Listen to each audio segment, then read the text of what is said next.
So I welcome you all at Inorganic by Adesh Yadav. Today is our fourth lecture of chemical bonding.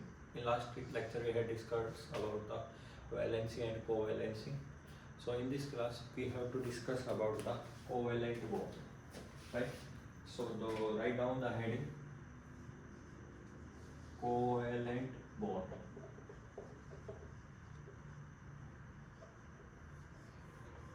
देखिए भाई, सबसे पहले आपने अभी तक पीपीटी में पढ़ा कि बॉन्ड बनता है, और बॉन्ड बनता है तो क्या वो अनपेड इलेक्ट्रॉन से बॉन्ड बनाते हो। अगर एक अनपेड इलेक्ट्रॉन है तो कितना बॉन्ड बनता है, एक। दो अनपेड इलेक्ट्रॉन होते हैं तो कितना बॉन्ड बनता है, दो। और तीन अनपेड इलेक्ट्रॉन होते हैं तो कितने बॉन्ड बनते हैं, तीन।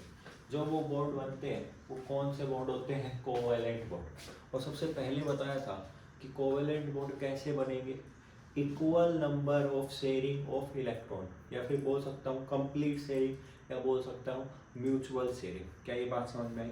तो डेफिनेशन लिखिएगा, the bond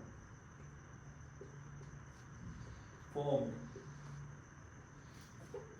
between two atoms by complete sharing of electrons। क्या बात समझ में आएगा? तो भाई जितने अनपेड इलेक्ट्रॉन होंगे, एक तू लाएगा एक मैं लाऊंगा, बॉन्ड बनेगा कितना, एक। दो तू लाएगा दो मैं लाऊंगा, बॉन्ड कितने बनेंगे, दो। तो दो क्या बनेंगे, कोवैलेंट बॉन्ड। तीन तू लाएगा तीन मैं लाऊंगा, कौन सा बॉन्ड बनेगा, कोवैलेंट बॉन्ड। तो कितने बॉन्ड बने, तीन। तो जो कोवैलेंट बॉन्ड होता है इसको कोई मतलब नहीं होता कि ऑक्टेट कंप्लीट हो या ना। इसका तो काम एक है, अनपेयर्ड इलेक्ट्रॉन्स को क्या करवाना, पेयर करवाना। क्या करवाना, पेयर करवाना। कई बार समझ में। तो ये बात आप लिख लेना कि इसको कोई फर्क नहीं पड़ेगा। किससे फर्क नहीं पड़ेगा, कि आपके पास बॉन्ड बने, मतलब ऑक्टेट कंप्लीट हो या ना हो। क्या इतनी बात क्लियर है? अब देखो, कंप्लीट शेयरिंग ऑफ इलेक्ट्रॉन हो रहा है, या फिर बोल सकता हूँ इसी चीज को आप दूसरा नाम भी बोल सकते हो, या फिर और क्या बोल सकते हो, इक्वल शेयरिंग। क्या बोल सकते हो, इक्वल शेयरिंग। ठीक है, I equal sharing is much better. तो इक्वल शेयरिंग होगी तो मतलब आपके पास कैसा बॉन्ड बनेगा, कोवैलेंट। क्या बात समझ में आई? फॉर एग्जांपल मैं हाइड्रोजन की बात करता हूँ, एग्जांपल में H2 की बात करता हूँ। एक हाइड्रोजन ये है, एक हाइड्रोजन ये है, इसके पास एक इलेक्ट्रॉन, इसके पास एक इलेक्ट्रॉन। यहाँ इन्होंने ये अपना एक इलेक्ट्रॉन लाया, एक इलेक्ट्रॉन ये लाया, कितना बॉन्ड बना, एक कोवैलेंट बॉन्ड बना। बोलो हाँ या ना? दूसरा एग्जांपल देखिए, N2 की बात कर रहा हूँ। एक नाइट्रोजन ये रहा, दूसरा नाइट्रोजन ये रहा। नाइट्रोजन क्या ग्रुप 15 का है, और अगर ग्रुप 15 का है तो किसके वैलेंस शेल में कितने इलेक्ट्रॉन होंगे, 15 electrons, sorry 5 electrons. Group number 15 का है। अब 5 इलेक्ट्रॉन बनाइए, एक दो तीन चार पाँच, एक दो तीन चार पाँच। तो ये क्या हो गया, लोन पेयर। ये क्या हो गया, लोन पेयर। क्या ये अनशेयर्ड है, किसी से शेयर नहीं कर रखा, बोलो हाँ यार, उसको क्या बोलोगे, लोन पेयर। तो ये वाला एक ही आएगा, एक ही आएगा, एक ही आएगा, एक ही आएगा, एक ही आएगा। तो कितने बॉन्ड बनाए, तीन। तो यहाँ पे क्या बोल सकता हूँ, 3 कोवैलेंट बॉन्ड। क्या बोल सकता हूँ, 3 कोवैलेंट बॉन्ड। क्या ये बात समझ में आई? नेक्स्ट देखिए, मेरे पास है O2, ऑक्सीजन कौन सी, ग्रुप नंबर 16 का। वैलेंस शेल में कितने इलेक्ट्रॉन, 6।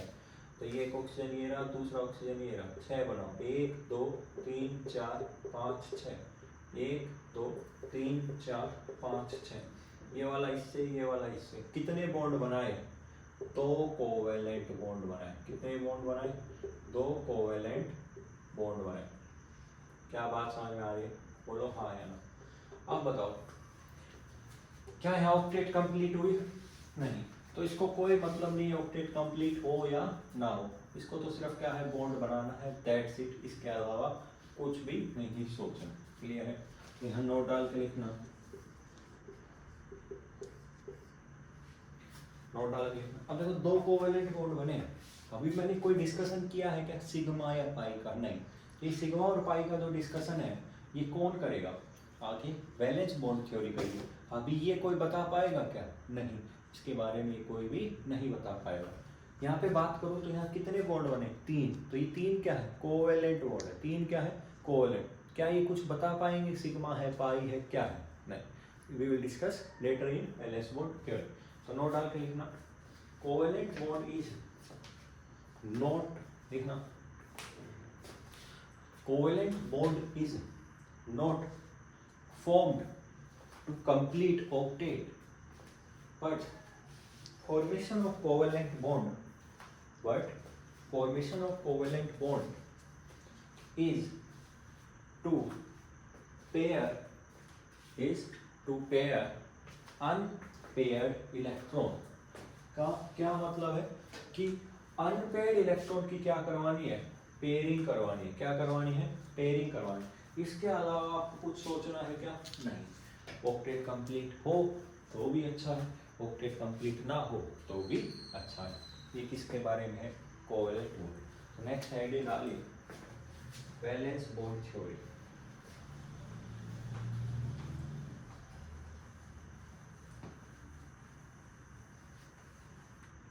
देखिएगा, वैलेंस बॉन्ड थ्योरी। देखिए नाम क्या है? वैलेंस, मतलब किसका यूज होगा बॉन्ड बनाने में? वैलेंस सेल का। किसका यूज होगा? Valence shell. तो कुछ बातें सुन लीजिए। तो वैलेंस सेल में क्या प्रेजेंट होंगे? या तो लोन पेयर प्रेजेंट होंगे, बोलो हाँ, या तो आपके पास अनशेयर्ड इलेक्ट्रॉन होंगे और या फिर पास अनपेयर्ड इलेक्ट्रॉन होंगे। उनकी आपस में क्या हो रही होगी?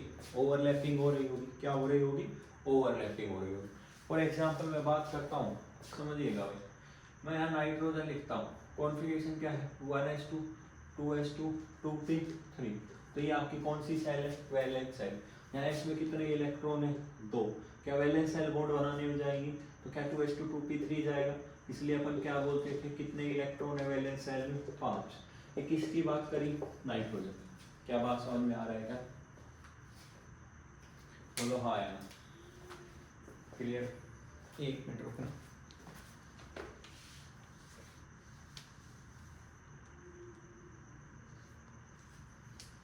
नेक्स्ट देखिए, अब बताओ ये क्या है? लोन पेयर है।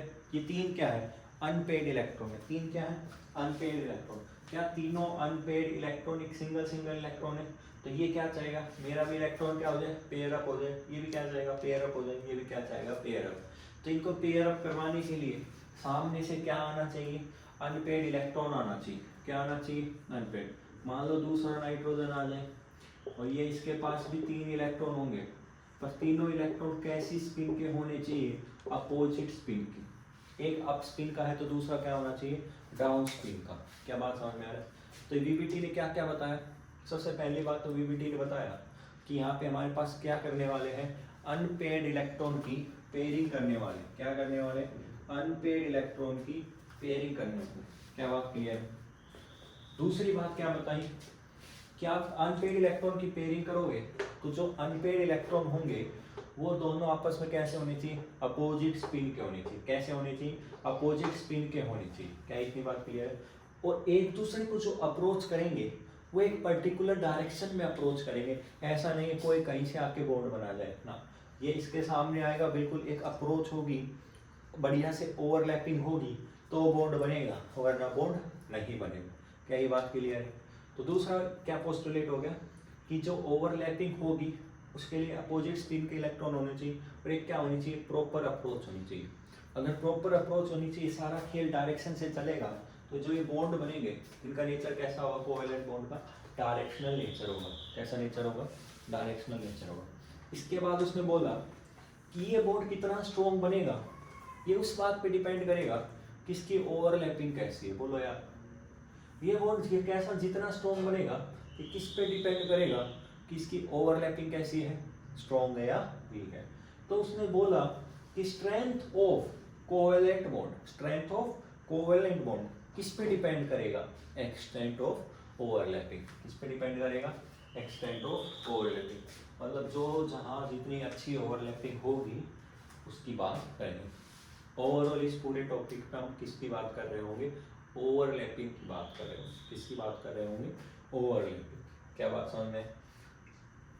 तो लिखिए पोस्टुलेट्स लिखिए। पहला, covalent bond is formed, covalent bond is formed, लिख नहीं रहा, बोल रहा हूँ, लिख लीजिए। Covalent bond is formed for pairing of unpaired electrons, पहला पोस्टुलेट। दूसरा पोस्टुलेट लिखना, for overlapping, for overlapping the atomic orbital, for overlapping the atomic orbital having unpaired electrons, having unpaired electrons, bracket में लिखना, ऑफ अपोजिट स्पिन, जो भी आएंगे वो opposite spin के आएंगे, एक अप स्पिन का होगा तो डाउन स्पिन का होगा, must approach towards each other, towards each other in a particular direction. Next point लिखना, covalent bonds are directional in nature, covalent bonds are directional in nature, मतलब कोई डायरेक्शन होगी उसके अराउंड आएगा तो बॉन्ड बनाएगा वरना बॉन्ड नहीं बनाएगा। Next point, strength of covalent bond, strength of covalent bond is directly proportional to overlapping, is directly proportional to overlapping. और स्ट्रेंथ से मतलब क्या है कि बॉन्ड स्ट्रेंथ हो सकती है, बोलो हाँ है ना। और अगर बॉन्ड के अंदर स्ट्रेंथ अच्छी होगी तो उसी चीज को मैं किससे रिप्रेजेंट कर सकता हूँ, बॉन्ड एनर्जी से बोल सकता हूँ। मतलब एक ही बात है, ये लिख दूँ, ये लिख दूँ, या फिर मैं लिख दूँ बॉन्ड स्टेबिलिटी, क्या लिख दूँ, बॉन्ड स्टेबिलिटी। क्या तीनों की बात एक है? और ये तीनों चीज किस पे डिपेंड करेगी कि ओवरलैपिंग कैसी, कि ओवरलैपिंग कैसी, स्ट्रॉन्ग ओवरलैपिंग है या वीक ओवरलैपिंग। क्या बात समझ में? उस चीज के बारे में अभी हम डिस्कस करेंगे। तो लिखना, एक्सटेंट ऑफ ओवरलैपिंग,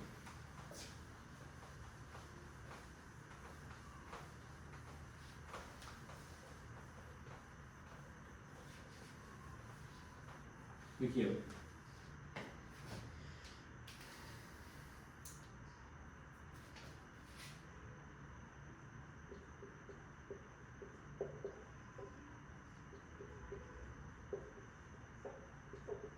बताओ भाई, एक्सटेंट ऑफ ओवरलैपिंग किस किस पे डिपेंड करेगी?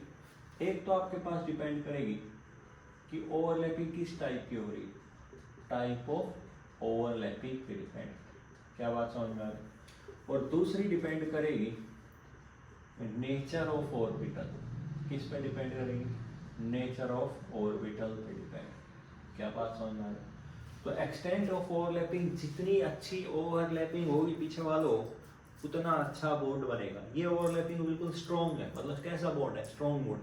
यहाँ देखो ये ओवरलैपिंग कैसी है, वीक है, मतलब कैसा बॉन्ड है, इजीली टूट जाएगा, बोलो हाँ है ना। यहाँ ओवरलैपिंग स्ट्रॉन्ग है, तोड़ने की कोशिश कर रहा हूँ, नहीं छोड़ पा रहा है। क्या बात समझ में आ रहा है? तो पहला है टाइप ऑफ ओवरलैपिंग। तो दो टाइप की ओवरलैपिंग होती है, आपने सुना होगा।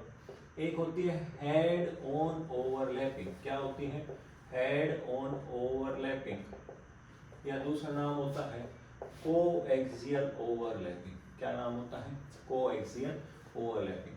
दूसरी ओवरलैपिंग होती है साइडवेज ओवरलैपिंग या कोलेटरल ओवरलैपिंग। क्या नाम है, कोलेटरल। अब नाम से पता चल रहा है हेड ऑन ओवरलैपिंग होगी, मतलब शीर्षे से टकराएगा और इलेक्ट्रॉन डेंसिटी कहीं ना कहीं होगी। पिछालो सबसे पहला इंपॉर्टेंट पॉइंट क्या बोला था, अनपेयर्ड इलेक्ट्रॉन होने चाहिए, अपोजिट स्पिन का होना चाहिए, और एक पर्टिकुलर डायरेक्शन में क्या होगा, बॉन्ड बनेगा। एक पर्टिकुलर डायरेक्शन में क्या होगा, बॉन्ड बनेगा। तो वो टाइम आ गया है जब आपको एक इंटरन्यूक्लियर एक्सिस लेनी पड़ेगी। क्या लेनी पड़ेगी, इंटरन्यूक्लियर एक्सिस। एक वो एक्सिस जो आपकी ऑर्बिटल के बीच से पास होगी, इसे क्या बोल दिया, इंटरन्यूक्लियर एक्सिस। तो वो एक्सिस या तो एक्स हो सकती है, या वाई हो सकती है, या क्या हो सकती है, जेड। वो आपको डिपेंड है कि आप एक्स इसको लेना चाहो, वाई इसको लेना चाहो, या जेड इसको लेना चाहो। क्योंकि पी ऑर्बिटल की बात करो तो तीनों पी ऑर्बिटल 90 डिग्री पे होती है। तो देखो हेड ऑन ओवरलैपिंग होगी तो हेड टू हेड बॉन्ड बनेगा। अब समझना, मेरे पास ये क्या है भाई, दो मार्कर है, समझने की कोशिश करना। ये दो मार्कर हैं, ये देखो एक रेड मार्कर है और ये क्या है, एक ब्लू मार्कर है। क्या बात समझ? अब ये रेड मार्कर पर्टिकुलर एक डायरेक्शन है, किसी एक डायरेक्शन में आएगा। मान लो ये आपकी इंटरन्यूक्लियर एक्सिस है, मेरे हाथ वाली ये एक्स एक्सिस है, ये वाई एक्सिस है, और ये बाहर की तरफ कौन सी है, जेड एक्सिस। अगर ये एक्स एक्सिस है तो ये और ये दोनों ऑर्बिटल्स आ रही है एक्सिस के अलोंग आ रही, और इन्हें दोनों आपस में सिर से सिर टकराया, हेड टू हेड ओवरलैपिंग हुई, एक्सिस के अलोंग हुई, नाम क्या हो गया, कोएक्सियल। तो क्या इलेक्ट्रॉन डेंसिटी इस इंटरन्यूक्लियर एक्सिस के ऊपर प्रेजेंट है? क्या ये बॉन्ड टकराया तो ऊपर प्रेजेंट, मतलब इसके अलोंग है? बोलो हाँ या ना। इन्होंने ओवरलैपिंग की और यहाँ बॉन्ड बना, बोलो हाँ या ना। और कौन सा बॉन्ड बनेगा जब हेड ऑन ओवरलैपिंग होगी? Sigma bond. कौन सा बॉन्ड बनेगा? सिग्मा। और सिग्मा पीछे वालों सबसे पहला बॉन्ड बनने वाला है इस पृथ्वी पे। सबसे पहला बॉन्ड जो भी बनेगा वो कौन सा बॉन्ड बनेगा? Sigma bond. अब देखो ये हेड टू हेड हुआ तो कहीं ना कहीं इनकी ओवरलैपिंग क्या होगी? अच्छी ओवरलैपिंग होगी, एक दूसरे को क्या करेंगे, अच्छे से ओवरलैप करेंगे, इसलिए बॉन्ड कैसा बनता है? Strong bond. क्या बात क्लियर? दूसरा बताओ क्या है? साइड वेज, मतलब साइड साइड से क्या हो रही होगी? ओवरलैपिंग हो रही होगी। तो मान लो ये ऑर्बिटल है, ये साइड से ऊपर से या फिर नीचे से ओवरलैप करेगी, तो ये कौन सी ओवरलैपिंग होगी? Sideways. तो चलो इंटरन्यूक्लियर एक्सिस यहाँ थी, बोलो हाँ या ना। इंटरन्यूक्लियर एक्सिस यहाँ थी, ये एक पी ऑर्बिटल आया, ये एक पी ऑर्बिटल आया, या तो ऊपर से बॉन्ड बनाएगा या नीचे से बॉन्ड। क्या इस इंटरन्यूक्लियर एक्सिस के इलेक्ट्रॉन डेंसिटी अबाव या बिलो मिलेगी? बोलो हाँ या ना। तो इस वाले केस में इलेक्ट्रॉन डेंसिटी कहाँ मिलेगी? इंटरन्यूक्लियर एक्सिस के अबाव या बिलो। तो चलो साइडवेज से ओवरलैपिंग हो रही है, साइडवेज से ओवरलैपिंग हो रही है, तो कौन सा बॉन्ड बनाएगा? Pi bond. कौन सा बॉन्ड बनाएगा? Pi bond. क्या बात क्लियर है? तो आप जब भी एल्कीन वगैरह की रिएक्शन पढ़ते हो, इलेक्ट्रोफिलिक एडिशन एंड ऑल, तो वहाँ पे सिग्मा बॉन्ड तोड़ते हो या पाई बॉन्ड? Pi bond. क्यों तोड़ते हो पाई बॉन्ड? क्योंकि वो क्या होता है? वीक बॉन्ड होता है, क्योंकि साइडवेज ओवरलैपिंग से बनता है तो बीच में क्या आ गया? गैप आ गया, और उस गैप की वजह से बॉन्ड कैसा बनता है? वीक। तो चलो जो जितनी अच्छी बॉन्डिंग ओवरलैपिंग करेगा उतना बॉन्ड स्ट्रॉन्ग बनेगा as compare to this one. तो लिखिए, लिखना भाई, हेड ऑन ओवरलैपिंग। तो हेड ऑन ओवरलैपिंग लिखना, यहां से कौन सा बॉन्ड बनता है? Sigma bond. और इलेक्ट्रॉन डेंसिटी कहाँ प्रेजेंट होती है? Electron density present on internuclear axis.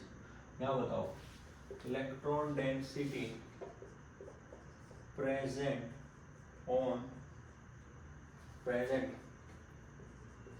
above or below internuclear axis. कहाँ? या तो अबाव या बिलो। यह बताओ, अगर इंटरन्यूक्लियर एक्सिस के ऊपर इलेक्ट्रॉन डेंसिटी प्रेजेंट होगी तो कहीं ये इंटरन्यूक्लियर एक्सिस है, तो कहीं ना कहीं यहाँ इलेक्ट्रॉन डेंसिटी प्रेजेंट होगी, कौन सा बॉन्ड बनाएगी? सिग्मा। यहाँ इंटरन्यूक्लियर एक्सिस आपकी ये, इसके ऊपर तो होगी नहीं, या तो इसके अबाव होगी या बिलो होगी, तो ये कौन सा बॉन्ड बनाएगी? पाई। तो यहाँ कौन सा बॉन्ड फॉर्म होता है? Forms sigma bond. कौन सा बॉन्ड? जब हेड ऑन ओवरलैपिंग होगी तो कौन सा बॉन्ड बनेगा? सिग्मा। यहाँ कौन सा बॉन्ड बनेगा? Forms pi bond. Forms pi bond. तो यहाँ कौन सा बॉन्ड बनेगा? पाई। तो हम देखेंगे आपको कौन कौन सी पी ऑर्बिटल पढ़नी है। एक एस, एक पी, एक डी, यही पढ़नी है। बोलो हाँ है ना। तो इनमें से कोई सिग्मा बना रही होगी, कोई सिग्मा भी बना रही होगी, पाई भी बना रही होगी, और कोई सिर्फ सिग्मा सिग्मा बना रही होगी। क्या बात समझ में आ रही? क्या इतनी बात क्लियर है? तो हेड ऑन ओवरलैपिंग में क्या electron density nuclear internuclear axis के ऊपर होती है, और यहाँ अबाव और बिलो इंटरन्यूक्लियर एक्सिस होती है। ये क्या लिखिए मैंने? इलेक्ट्रॉन डेंसिटी लिखी। क्या लिखिए? तो ये कौन सा बॉन्ड बनाएगी? पाई। और ये कौन सा बॉन्ड बनाएगी? सिग्मा। ये तो हो गया टाइप ऑफ ओवरलैपिंग। दूसरा देखिए, नेचर ऑफ ऑर्बिटल की बात करता हूँ, तो पीछे वालों ये एक एस ऑर्बिटल होती है, एक पी होती है और एक क्या होती है? डी। एस की कोई आपके पास स्फेरिकल होता है तो उसके लिए तो एक्स एक्सिस भी वैसी है, वाई भी वैसी है, और जेड भी वैसी है, तो किसी भी डायरेक्शन से आ सकता है। तो इसका नेचर कैसा होता है? Non directional. कैसा होता है? Non directional. क्या बात समझ में आ रही?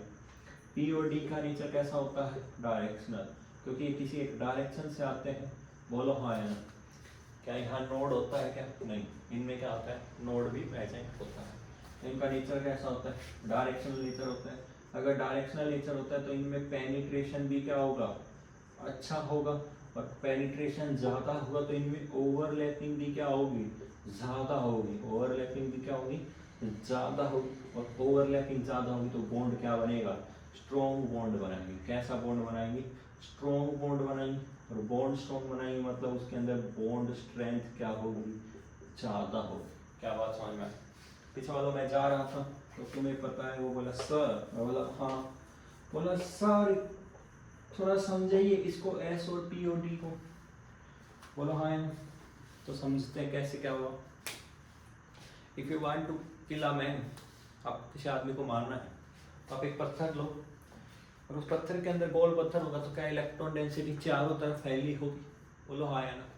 आपको इंसान को मारना है, यहाँ गले पे मारो पत्थर को तो मरने के चांस क्या है, कम है। क्या बात समझ में आई? पी और डी का नेचर है डायरेक्शनल। डायरेक्शनल है तो मतलब फिक्स है, या तो पी है तो इलेक्ट्रॉन डेंसिटी या तो आप ऊपर वाली लोब में मिलेगी या नीचे वाली लोब में मिलेगी। ऐसा नहीं पूरी लोब में कहीं भी मिल सकती है, फैली नहीं है। बोलो हाँ है ना। तो एक फिक्स है, इसलिए कैसा नेचर है इनकी, डायरेक्शनल नेचर है कि इनका एक डायरेक्शन है बॉन्ड बनाने का। तो आप एक चाकू लो, और चाकू में या तो इलेक्ट्रॉन डेंसिटी आगे ही मिलेगी, आपको पता है, पीछे से आपने चाकू पकड़ रखा है, वो आपने इंसान के गले में यहाँ पे मार तो उसकी मौत क्या है, निश्चित है। कैसे निश्चित है? क्योंकि वो चाकू के अंदर इलेक्ट्रॉन डेंसिटी कहाँ थी, सिर्फ आगे वाले पार्ट पे थी। बोलो हाँ या ना। तो वहाँ इलेक्ट्रॉन डेंसिटी ज़्यादा थी, वहाँ पेनिट्रेशन भी उसका ज़्यादा हुआ, ओवरलैपिंग भी ज़्यादा हुई, तो बॉन्ड भी कैसा बनेगा, स्ट्रॉन्ग बनेगा। ये फैक्टर बाद में यूज़ करना होता है as compare to this one, पर अभी इसलिए बता दिया क्योंकि दोनों फैक्टर लिखे हैं। क्या बात समझ में आई? तो बोला सर, मैं बोला हाँ। बोला सर आप कोवेलेंट बॉन्ड में वो 3 बॉन्ड बना रहे थे, 2 बॉन्ड बना रहे थे, तो आप सिर्फ बॉन्ड बना रहे थे। मैं बोला हाँ। तो सर आज थोड़ा बहुत पता चल गया कि एक सिग्मा बॉन्ड भी होता है, एक पाई बॉन्ड भी होता है, और एक डेल्टा बॉन्ड बनता है। मैं बोला हाँ। तो सर जो ये सिग्मा बॉन्ड बनता है ये साइडवेज ओवरलैपिंग से ही बनता है या हेड ऑन ओवरलैपिंग से? बोलो हाँ। मतलब सर जब उनमें सिग्मा बॉन्ड बनेगा वो कौन सी ओवरलैपिंग से बनेगा, हेड ऑन ओवरलैपिंग से। और जब साइडवेज ओवरलैपिंग से कौन सा बॉन्ड बनेगा, पाई बॉन्ड। कौन सा बॉन्ड बनेगा, पाई बॉन्ड। यही बात क्लियर है। तो अभी हम डिस्कस करेंगे कि सिग्मा बॉन्ड और पाई बॉन्ड कैसे कैसे बन सकते हैं in with the help of S P और पी। क्या बात समझ में आ रही? लिखिए, ये मैं रब कर रहा हूँ।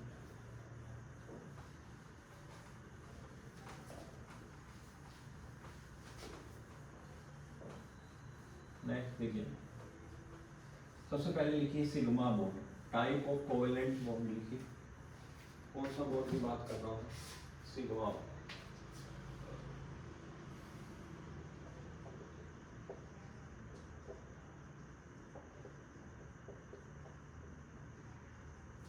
तो पहला कौन सा बॉन्ड है, सिग्मा बॉन्ड। तो ये सिग्मा बॉन्ड किससे बनता है, हेड ऑन ओवरलैपिंग। किससे बनता है, हेड ऑन ओवरलैपिंग। और हेड ऑन ओवरलैपिंग से बनता है तो क्या इलेक्ट्रॉन डेंसिटी इंटरन्यूक्लियर एक्सिस के ऊपर प्रेजेंट हो, तो हाँ है ना। तो सबसे पहले जो यहाँ पढ़ना हो वो पढ़ना है एस एस ओवरलैपिंग। ठीक है, एस एस ओवरलैपिंग एक बार हवा में समझिए। एस का नेचर नॉन डायरेक्शनल है, एस तो स्पेरिकल है साहब, क्या उस एक्स एक्सिस आ जाए, वाई आ जाए, जेड आ जाए, इसको कोई मतलब नहीं है। एक एस ये है, एक एस ये है, दोनों एस आके भिड़ेगी, एक्सिस के अलोंग भिड़ेगी, किसी भी एक्सिस के अलोंग। इनको तो क्या करना है, भिड़ना है, और भिड़ेगी तो इनका कौन सा बॉन्ड बनेगा, सिग्मा। तो जब एस एस की ओवरलैपिंग होगी तो कौन सा बॉन्ड बनेगा, सिग्मा बॉन्ड बनेगा। बिल्कुल सिंपल है। क्या बात समझ में आई? दूसरा समझिए, तीनों केस एक बार समझा रहा हूँ वर्बली, तो भी आपको थोड़ा क्लियर हो जाएगा समझ में। दूसरा केस कौन सा होगा, एस और पी का। ये सिग्मा बॉन्ड कौन कौन बनाएंगे, एस एस, एस पी और पी पी। ये तीनों मिलकर क्या बॉन्ड बनाएंगे, सिग्मा बॉन्ड बनाएंगे। क्या बॉन्ड बनाएंगे, सिग्मा।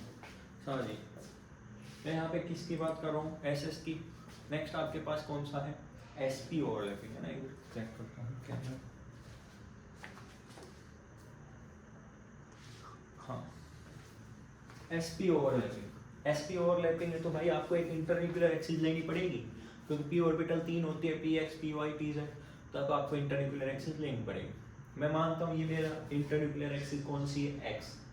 तो इस एक्सिस के अलोंग कौन आएगी, पी एक्स आएगी, लेटी हुई आएगी ऐसे। दिख रही है, ऐसे देखो दिख रही है, बोलो हाँ यार।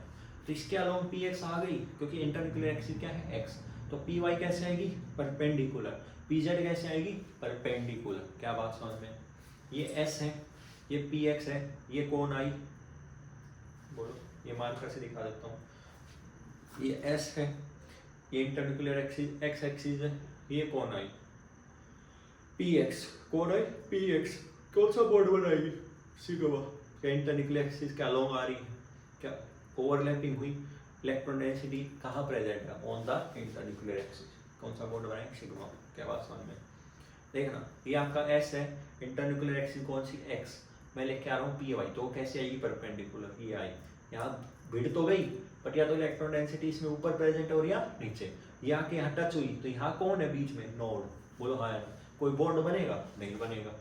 क्या बात समझ में, ऐसे आपको देखना है, अब पेपर वाला आपको कोई से भी दे सकता है।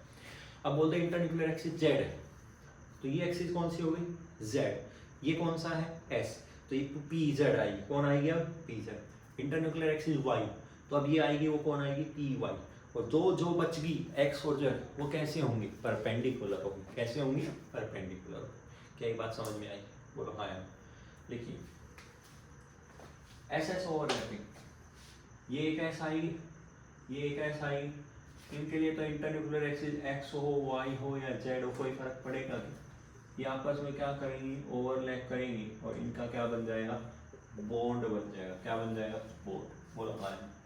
दूसरा और क्या तरीका हो सकता है पूछने का, साइन दे देगा, इस लोग का प्लस साइन दे देगा, इसका माइनस, आपको पता है तो पूरा प्लस होगा या पूरा माइनस होगा, अगर इसका प्लस है इसका प्लस है बॉन्ड बन जाएगा, ये वेव साइन लिखा वेव फंक्शन, इसका प्लस है इसका माइनस है कोई बॉन्ड नहीं बनेगा, इसका माइनस है इसका माइनस है बॉन्ड बन जाएगा। क्या बात समझ में आ रही, ये केस क्लियर हो। बी पार्ट देखिए एस प्लस पी, तो ये आपका एस है, ये तो तैयार बैठा बोला कहीं से आओ मुझे कोई दिक्कत नहीं है, पर आपको पता है P X P Y P Z होती है, मैं मान लेता हूँ ये आपकी इंटरन्यूक्लियर एक्सिस कौन सी है वाई, तो इसके अलोंग लेटी हुई कौन आएगी पी वाई, और वो इससे क्या करेगी बॉन्ड बनाएगी, ये लोग मिल के क्या करेंगी बॉन्ड बनाएंगे।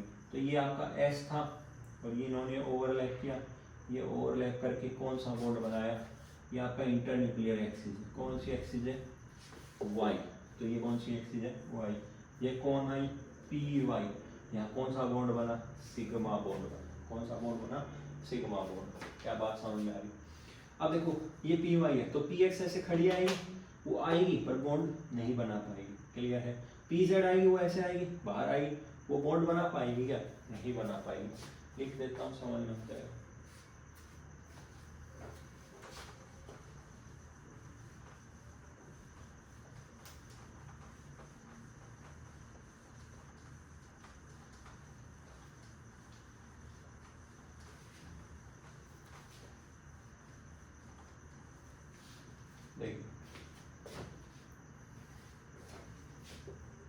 ये आपका एस है, मैं इंटरन्यूक्लियर एक्सिस अब एक्स ले रहा हूँ, तो एक एग्जांपल और ले लेता हूँ, तो ये पी एक्स होगी और बॉन्ड बना लेगी, ये एस है। नेक्स्ट ये आपका एस है, इंटरन्यूक्लियर एक्सिस अब मैंने क्या ले ली जेड, तो अब ये जो पी आएगी वो कौन सी आएगी लेटी हुई पी जेड, क्या ये ओवरलैप कर जाएगी बोलो हाँ। इस केस को ही समझा देता हूँ, बट ये देखो ये आपकी इंटरन्यूक्लियर एक्सिस कौन सी थी जेड, इसके अलावा कौन आएगी पी जेड, मैं बोलता हूँ पी एक्स आएगी साहब, कौन आएगी पी एक्स, तो ये आ गई पी एक्स, क्या ये परपेंडिकुलर होगी, तो ये पी एक्स भी हो सकती है या पी वाई में से कोई भी हो सकती है, ये इससे इंटरेक्ट करेगी तो यहाँ से इसका ये पार्ट यहाँ से टच करेगा इंटरन्यूक्लियर एक्सिस पे, बोलो हाँ यार। तो यहाँ इलेक्ट्रॉन डेंसिटी तो यहाँ ऊपर प्रेजेंट होती है या नीचे इस स्लोप में प्रेजेंट होगी, क्या बीच में प्रेजेंट होगी क्या नहीं होगी, तो यहाँ ओवरलैपिंग हो पाएगी क्या ओवरलैपिंग हो जाएगी, बट इलेक्ट्रॉन नहीं है तो कोई प्रॉपर ओवरलैपिंग नहीं होगी, तो कोई बॉन्ड का फॉर्मेशन होगा क्या नहीं। क्या बात समझ में आई। तो जब जब हेड ऑन ओवरलैपिंग होगी तब तब ये कहानी होगी, वरना ये कहानी नहीं होगी, यही बात समझ में आए। तो जब जब एस आएगा कौन सा बॉन्ड बनाएगा सिग्मा, और याद रखना इंटरन्यूक्लियर एक्सिस का आपको क्या करना है ध्यान रखना है, क्या रखना है ध्यान रखना। क्या ये बात समझ में आई। देखिए नेक्स्ट समझिए, तीसरा केस है पीपी ओवरलैपिंग।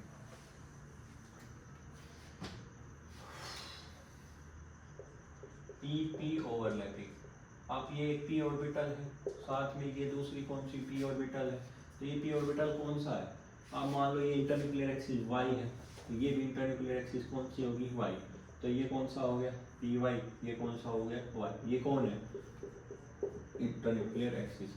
तो बताओ ये लोग इंटरेक्ट करेगी, वही बात, यहाँ वेव फंक्शन प्लस है तो यहाँ भी प्लस होना चाहिए, यहाँ माइनस है तो यहाँ भी माइनस होना, यहाँ प्लस है यहाँ माइनस है, बॉन्ड का फॉर्मेशन नहीं होगा, पहले बता दो।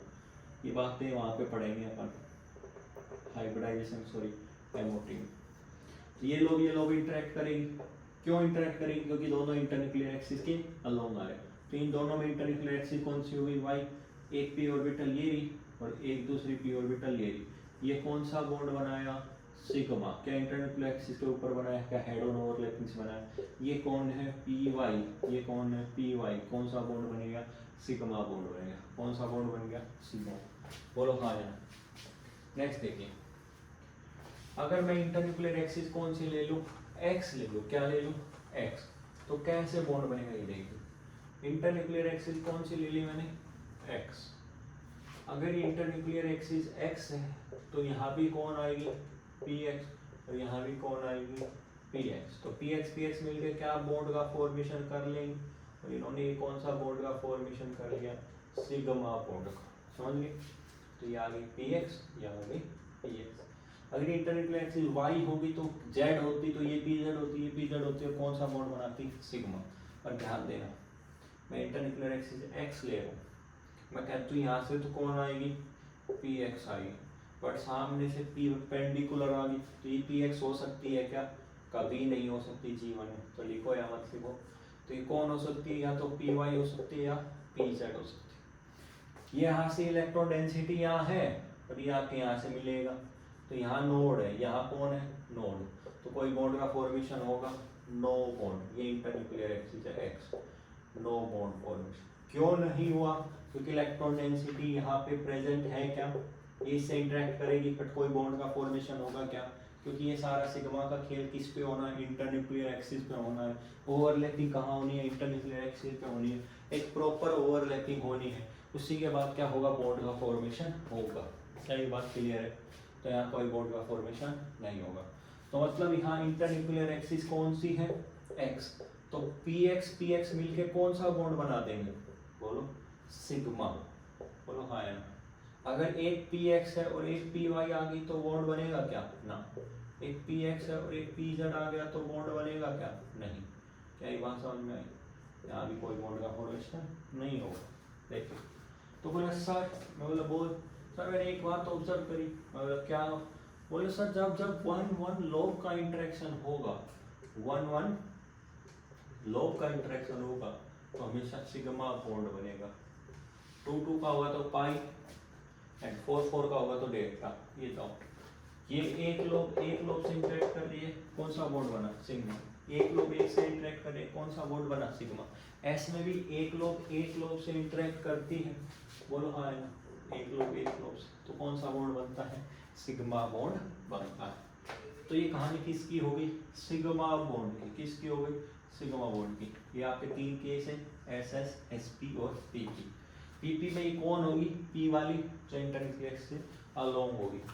बोलो हाँ यार, इसलिए क्या कर रही है, पार्टिसिपेट कर रही है। अब देखो तीनों पी ऑर्बिटल आपस में परपेंडिकुलर होती हैं, एक ऐसे होती है, एक ऐसे होती है और एक कैसे होती है, ऐसे। इसने कौन सा बॉन्ड बना दिया, सिग्मा। इन दोनों ने कौन सा बॉन्ड बनाना है, पाई। क्या बात समझ में आई क्या, पाई बॉन्ड का discussion we will discuss in next lecture. I hope you understand the video and thank you. Have a good day.